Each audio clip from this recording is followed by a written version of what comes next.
اعوذ باللہ من الشیطان الرجیم بسم اللہ الرحمن الرحیم ربی یسر ولا تعسر وتمم بالخیر۔ آج میں جس موضوع پر بات کروں گا وہ ہے حکمرانوں کی غلط روی پر انہیں ٹوکنا۔ حضرت معاویہ رضی اللہ عنہ سے روایت ہے کہ وہ کمامہ کے دن منبر پر تشریف لے گئے اور دوران خطبہ فرمایا، مال ہمارا مال ہے اور فے ہماری فے ہے، ہم جسے چاہیں دیں اور جسے چاہیں نہ دیں۔ ان کو کسی نے جواب نہیں دیا۔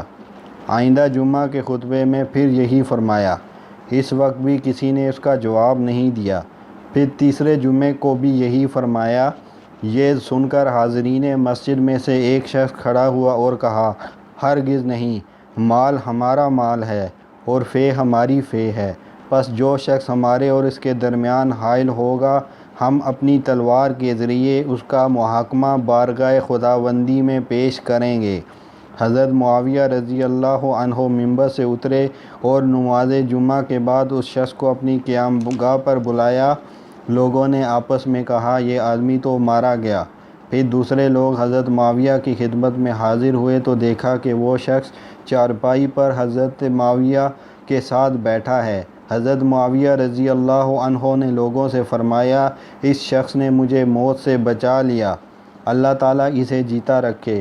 میں نے حضرت صلی اللہ علیہ وسلم سے سنا ہے، آپ فرماتے تھے کہ میرے بعد کے زمانے میں کچھ حاکم ہوں گے جو الٹی سیدھی کہیں گے مگر کسی کو ان کے ٹوکنے کی ہمت نہیں ہوگی۔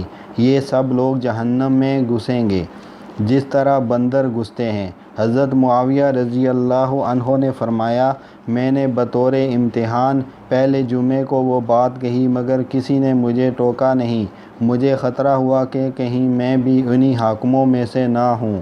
پھر دوسرے جمعے کو یہی بات کہی اور کسی نے مجھے نہیں ٹوکا تو مجھے یقین ہو چلا کہ میرا شمار بھی انہی لوگوں میں ہے۔ پھر میں نے تیسرے جمعے کو یہی بات کہی تو اس شخص نے کھڑے ہو کر مجھے ٹوک دیا، پس اس نے مجھے زندہ کر دیا، اللہ تعالیٰ اسے جیتا رکھے۔ نااہلوں کی حکومت۔ رافع طائی کہتے ہیں، میں ایک جہاد میں حضرت ابو بکر رضی اللہ عنہ کا رفیق تھا۔ واپسی پر میں نے کہا، اے ابو بکر، مجھے کوئی نصیحت کیجیے۔ فرمایا، فرض نمازیں ٹھیک وقت پر پڑھا کرو، اپنے مال کی زکوٰۃ خوش دلی سے دیا کرو، رمضان کے روزے رکھو اور بیت اللہ کا حج کیا کرو۔ دیکھو، اسلام میں ہجرت بڑی اچھی بات ہے اور ہجرت میں جہاد بہت خوب ہے اور حاکم نہ بننا۔ پھر فرمایا، یہ امارت جو آج تمہیں ٹھنڈی نظر آتی ہے بہت جلد یہ پھیل جائے گی اور زیادہ ہو جائے گی، یہاں تک کہ ان لوگوں کے ہاتھ لگے گی جو اس کے اہل نہیں ہوں گے۔ حالانکہ جو شخص حاکم بن جاتا ہے اس کا حساب طویل تر اور عذاب سخت تر ہوگا، اور جو شخص امیر نہ بنے اس کا حساب نسبتاً آسان اور عذاب ہلکا ہوگا۔ اس کی وجہ یہ ہے کہ حکام کو مسلمانوں پر ظلم کا موقع نسبتاً زیادہ ملتا ہے، اور جو شخص مسلمانوں پر ظلم کرتا ہے وہ عہد خداوندی کو توڑتا ہے۔ اہل ایمان اللہ کے ہمسائے اور اس کے بندے ہیں۔ تم میں سے کسی کے ہمسائے کی بکری یا اونٹ کو آفت پہنچے تو ساری رات پریشانی میں گزارتا ہے اور کہتا ہے کہ میرے ہمسائے کی بکری، میرے ہمسائے کا اونٹ، پس یقیناً اللہ تعالیٰ اس بات کا زیادہ حقدار ہے کہ وہ اپنے ہمسائے کی تکلیف پر غضبناک ہو۔ ظاہر و باطن کا اختلاف۔ محمد بن سوقہ کہتے ہیں، میں نعیم بن ابی ہند کی خدمت میں حاضر ہوا تو انہوں نے مجھے ایک خط دکھایا جس میں لکھا تھا، از طرف ابو عبیدہ بن جراح و معاذ بن جبل رضی اللہ عنہم بخدمت عمر بن خطاب رضی اللہ عنہ، السلام علیکم، ہم آپ کو آپ کے منصب کی نزاکت کی طرف متوجہ کرنا چاہتے ہیں، وہ یہ کہ اس امت کے سیاہ و سفید کا معاملہ آپ کے سپرد ہے۔ آپ کے سامنے شریف بھی پیش ہوگا اور رذیل بھی، دوست بھی اور دشمن بھی، اور ہر ایک کو اس کے انصاف کا حق ملنا چاہیے۔ اب آپ کو دیکھنا یہ ہے کہ اس موقع پر آپ کا طرز عمل کیا ہوگا۔ ہم آپ کو اس دن سے ڈراتے ہیں جس میں چہرے سرنگوں اور دل خشک ہوں گے۔ خدائے قہار کی حجت کے سامنے سب کی حجتیں ڈری رہ جائیں گی۔ ساری مخلوق اس کے سامنے ناک رگڑتی ہوگی۔ لوگ اس کی رحمت کے امیدوار ہوں گے اور اس کے عذاب سے ترساں و لرزاں ہوں گے۔ اور ہم سے یہ حدیث بیان کی جاتی تھی کہ آخری زمانے میں اس امت کی حالت ایسی ہو جائے گی کہ لوگ بظاہر بائی بائی ہوں گے مگر دلوں میں ایک دوسرے کی عداوت ہوگی۔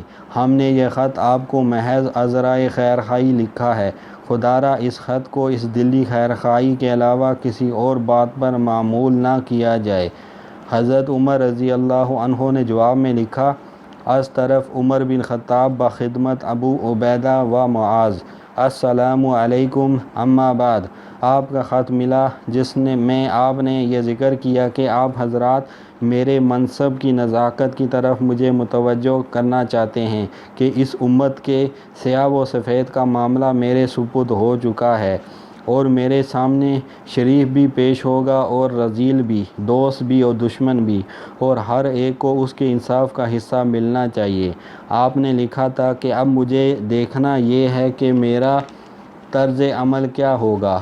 جواباً گزارش ہے کہ اس موقع پر عمر کو بدی سے بچنے اور راستی پر جمنے کے لیے خدائی توفیق کے بغیر کوئی چارہ کار نہیں۔ آپ نے مجھے اس چیز سے بھی ڈرایا ہے جس سے پہلی امتوں کو ڈرایا گیا تھا۔ قدیم زمانے ہی سے لیل و نہار کی گردش انسانوں کی مدت مہلت کو گھٹاتی چلی آتی ہے۔